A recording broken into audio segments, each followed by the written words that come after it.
वहाँ बाहर निकलने के बाद हवा लेता था तो ऐसा लगता था कि मैं रसगुल्ला गुलाब जाम खा रहा हूँ। और यहाँ रहते तो दिल्ली में जाते 3 दिन में इन्फेक्शन हो जाता है।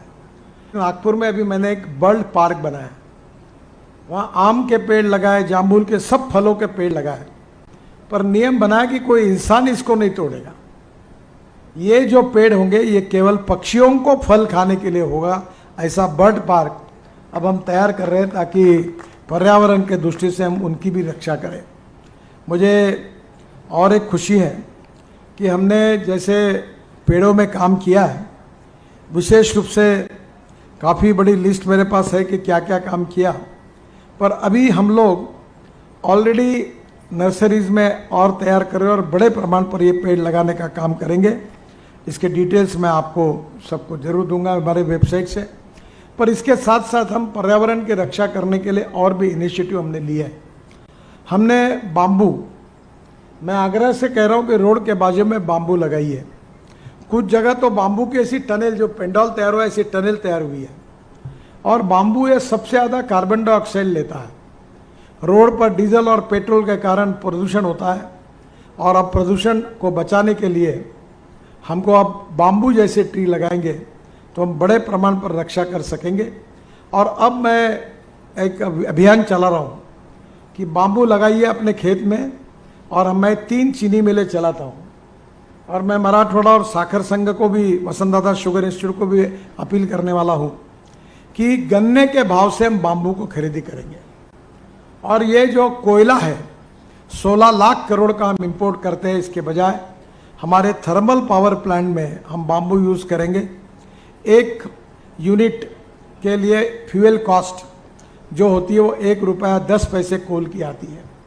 और गन्ने के भाव से अगर हमने बाम्बू खरीदे, हमने वैसे मशीन डेवलप की है कि हम बाम्बू का 3 mm से 20 mm तक के टुकड़े तैयार करेंगे, 18 mm तक, और वो बॉयलर में डालेंगे तो हमारे देश को ये 16 लाख करोड़ का कोल इंपोर्ट करना पड़ता है, इसकी ज़रूरत पड़ेगी नहीं। हमारे वेस्ट लैंड पर, हमारे 2 खेतों के बीच में जो धुरा बोलते हैं उसके ऊपर बाम्बू के पेड़ लगेंगे। और 1 एकड़ में भीमा बाम्बू जैसे लगता है, उसको 200 टन बाम्बू होता है। अभी पाशा पटेल के पास, यहीं आपके मराठवाड़ा में, उन्होंने करीब 50 लाख प्लांट तैयार करके रखे हैं।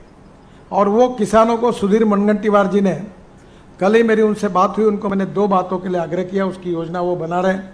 एक कि बाम्बू के प्लांट जो है, बाम्बू की स्पेसीज जो है अच्छी, वो हम उसके जो सैंपल्स है वो किसानों को कैसे दें, उसमें कैसा कंसेशन दें, और जो बाम्बू तैयार होगा उसको किस प्रकार से मशीन देकर गांव के युवकों को उसके टुकड़े करके हम पावर जनरेशन के लिए यूज़ करें, ताकि ये कम से कम 1.5 से 2 लाख करोड़ की इकोनॉमी बनेगी और गांव के युवकों को इसमें रोजगार मिलेगा।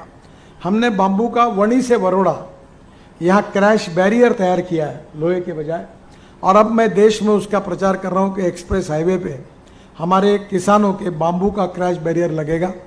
जो वेस्ट लैंड है उसके ऊपर हम बाम्बू की, पर यहाँ हमारे एडिशनल कलेक्टर साहब बैठे हैं, फॉरेस्ट के अधिकारी बैठे हैं, मैं उनसे अनुरोध करूँगा झुड़पी जंगल, वन जमीन जहाँ एक भी पेड़ नहीं है, वहाँ बरसात में अगर बाम्बू के पेड़ लगाएंगे, और वहाँ बाम्बू अब ग्रास है, और ग्रास काटने के लिए अब शासन की परमिशन नहीं लगती। इसके लिए सरकार ने वो जो बाम्बू को प्लांट करके कहा जाता था वो निकल गया है, और इसलिए ये बाम्बू की इकोनॉमी हमारे देश में विकसित करने का हम प्रयास कर रहे हैं। हमने बिटुमेन में 7% प्लास्टिक डालने की बात की है, ताकि हम पर्यावरण की रक्षा करें। जो वेस्ट टायर है उनकी रबर की पाउडर निकालकर 15% बिटुमेन में डाल रहे हैं। हम करीब डांबर इंपोर्ट करते हैं, करीब 30 लाख टन। अब उसके बजाय रबर पाउडर डाल के उसका उपयोग करेंगे, डांबर भी सस्ता होगा। 50 रुपये किलो डांबर है, 30 रुपये किलो रबर की पाउडर है, तो निश्चित रूप से 20 रुपये की बचत होगी और रास्ते की क्वालिटी भी सुधरेगी। इसके साथ साथ हमने 1000 से ज़्यादा अमृत सरोवर बनाए। दौड़ने वाले पानी को चलने के लिए लगाओ, चलने वाले पानी को रुकने के लिए लगाओ, रुके हुए पानी को ज़मीन को पीने के लिए लगाओ। गांव का पानी गांव में, खेत का पानी खेत में, घर का पानी घर में, अब रोड का पानी भी रोड में। यही हमने जल संवर्धन की कोशिश की है। आपको पता होगा कि बुल्ढाना जिले में वाशिम, अकोला बहुत काम हुआ, पंजाबराव कृषि विद्यापीठ में मैंने हमारे एनएचआई ने 36 तालाब बना के दिए। वेटरनरी यूनिवर्सिटी में 8 तालाब बना के दिए। पंजाबराव कृषि विद्यापीठ में केवल 250 एकड़ में इरिगेशन था, अब 3500 एकड़ इरिगेशन हो गया। इतना ही नहीं तो अनेक जगह पर नदी नालों का खोलीकरण करके हमने जल संवर्धन का काम किया है। मुझे और एक अच्छी बात आपको बताना है कि जो कचरा है, हमने दिल्ली में जो रिंग रोड बना रहे हैं उसमें 25 लाख टन दिल्ली का कचरा हमने रोड में डाल दिया और दिल्ली को कचरा मुक्त करने का काम कर रहे हैं। हमने अहमदाबाद डोलेरो रास्ते में अहमदाबाद का 30 लाख टन कचरा रोड के अंदर डाल दिया ताकि हमारे पर्यावरण की रक्षा हो। मुझे एक तरफ जल संवर्धन का काम हो, एक पेड़ लगाने का काम हो, ट्रांसप्लांटेशन का काम हो, बाम्बू का उपयोग हो, प्लास्टिक का वेस्ट टायर का उपयोग हो, ये सब करते समय हमारा प्रयास है फ्लैश हो जो हम रोड में डाल रहे हैं, इन सब के पीछे हमारे देश के पर्यावरण की रक्षा ये भावना है। और ये काम केवल कोई हम लोग मिलकर नहीं कर सकते, हम जरूर कोशिश कर रहे हैं। एनएचआई के तरफ से हमने ई टैग किया है, 3.5 करोड़ पेड़ लगाए, 61,000 पेड़ ट्रांसप्लांट किए, पर जनता का इसमें सहयोग चाहिए। अब मैं डीजल पेट्रोल को भी 5 साल में समाप्त करने का मैंने मिशन हाथ में लिया। इलेक्ट्रिक स्कूटर हमने लाई, इलेक्ट्रिक कार लाई, इलेक्ट्रिक बस लाई, अब इलेक्ट्रिक ट्रक आ रहा है, इलेक्ट्रिक ट्रैक्टर आ रहा है। जो राइस स्ट्रॉ है परली, cotton straw, rice straw, bagasse, इससे अभी बिटुमेन बनाने का हमने एक प्रोजेक्ट फाइनली लाया है जो CSIR और सेंट्रल रिसर्च रोड ऑर्गेनाइजेशन ने अप्रूव किया है कि जो परली जलाते हैं इससे बिटुमेन तैयार होगा और किसान अब अन्नदाता से ऊर्जादाता बना है, अब बिटुमेन दाता बनेगा और वो बिटुमेन हम खरीदी करेंगे रोड के लिए और किसानों को गांव में रोजगार मिलेगा, लाखों किसानों को।